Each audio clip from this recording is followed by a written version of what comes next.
দক্ষিণ পূর্ব এশিয়ার মধ্যে সুপীয় জলের বৃহত্তম কৃত্রিম হ্রদ বাংলাদেশের রাঙ্গামাটি জেলায়, যার আয়তন ৬৬৩ বর্গ কিলোমিটার। এটি জেলা সদর সহ কাপ্তাই, লংদু, নানিয়ারচর, বাগাইছড়ি, বড়কল, বিলাইছড়ি ও জুরাছড়ি উপজেলা পর্যন্ত বিস্তৃত। জলবিদ্যুৎ উৎপাদনের লক্ষ্যে এই হ্রদ সৃষ্টি করা হয় এবং এখানেই বাংলাদেশের একমাত্র জলবিদ্যুৎ কেন্দ্রের অবস্থান। কাপ্তাই বাঁধ নির্মাণ পার্বত্য অঞ্চলের এক যুগান্তকারী ঘটনা। কাপ্তাই বাঁধ নির্মাণ কর্ণফুলী নদীতে বাঁধ দিয়ে একটি সমন্বিত প্রকল্পের মাধ্যমে জলবিদ্যুৎ, বন্যা নিয়ন্ত্রণ, সেচ কাজ এবং ড্রেনেজ সুবিধা পাওয়ার জন্য ১৯৫৭ সালে তৎকালীন পাকিস্তান সরকার কাপ্তাই বাঁধের নির্মাণ কার্য শুরু করে ও ১৯৬২ সালে এর নির্মাণ সমাপ্ত হয়। ১৯৮২ সালের আগস্টে এখানে একটি ৫০ মেগাওয়াট বিদ্যুৎ উৎপাদন ক্ষমতা সম্পন্ন জেনারেটর স্থাপন করা হয়।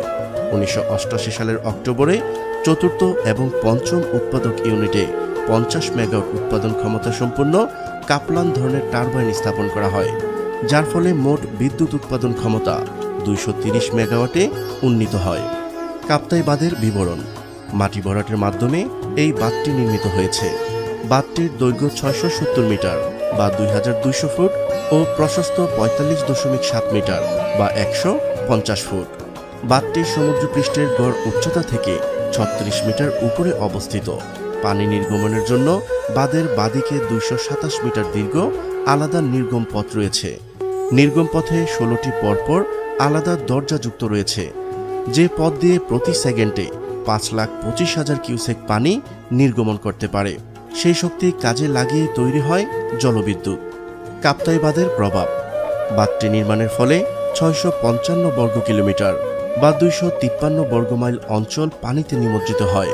কাপ্তাই এলাকার স্থায়ী আদিবাসীরা এই বাঁধ নির্মাণের ফলে তারা তাদের বাড়িঘর এবং চাষাবাদযোগ্য জমি হারিয়েছেন। প্রায় ১৮,০০০ পরিবার এবং ১ লাখ উপজাতিকে বাস্তুচ্যুত হতে হয়। কাপ্তাই বাঁধে বাংলাদেশের সুফল: কাপ্তাই বাঁধের সুবাদে বিশাল আকৃতির হ্রদ সৃষ্টির সুফল ভোগ করছেন ওই অঞ্চলের আদিবাসীরা। রাঙ্গামাটি জেলার পর্যটন শিল্প গড়ে উঠেছে মূলত এই হ্রদকে ঘিরে। মানুষের জীবনযাত্রার মান যেমন বেড়েছে, তেমনি তৈরি হয়েছে যোগাযোগের সুব্যবস্থা।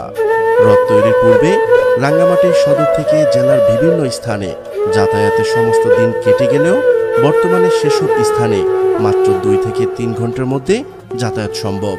তাছাড়াও হ্রদের নৈসর্গিক সৌন্দর্যের কারণে রাঙ্গামাটি জেলায় দেশি বিদেশি পর্যটকদের ভিড় লেগেই থাকে সারা বছর, যার ফলে সরকারের রাজস্ব আয়ের পাশাপাশি স্থানীয় জনগণও উপকৃত হচ্ছেন ব্যাপক। কাপ্তাই হ্রদের বিশেষ আকর্ষণ হচ্ছে বেলে পাথর দ্বারা গঠিত পাহাড়সমূহ, যা জলতল থেকে মাথা উঁচু করে দাঁড়িয়ে আছে। এছাড়াও শত প্রজাতির গাছগাছালি, প্রাণী সম্পদ, জীববৈচিত্র্যের সমাহার পর্যটকদের প্রতিনিয়ত টানছে। এখানে রয়েছে নয়নাভিরাম একটি ঝুলন্ত সেতু, যা হ্রদের জৌলস বাড়িয়ে দিয়েছে অনেকটা। অর্থনৈতিকভাবেও সমৃদ্ধ কাপ্তাই হ্রদ মৎস্য উৎপাদনে রেকর্ডও গড়েছে। বছরে প্রায় ৭,০০০ টন মাছ উৎপাদন হয় এই হ্রদে। ফলে স্থানীয় চাহিদা মিটিয়ে দেশের বিভিন্ন স্থানে যোগান দিতে সক্ষম হন মৎস্য ব্যবসায়ীরা। প্রিয় দর্শক, আজ এই পর্যন্তই। শুরু থেকে শেষ পর্যন্ত চেষ্টা করেছি কাপ্তাই বাঁধের সঠিক তথ্য উপস্থাপন করতে। কোথাও কোনো তথ্যগত ভুল কিংবা আপনার পরামর্শ থেকে থাকলে তা কমেন্ট করে জানাতে পারেন। নিশ্চয়ই আবারও দেখা হবে নতুন কোনো বিষয় নিয়ে। ততদিন পর্যন্ত ভালো থাকুন, সুস্থ থাকুন।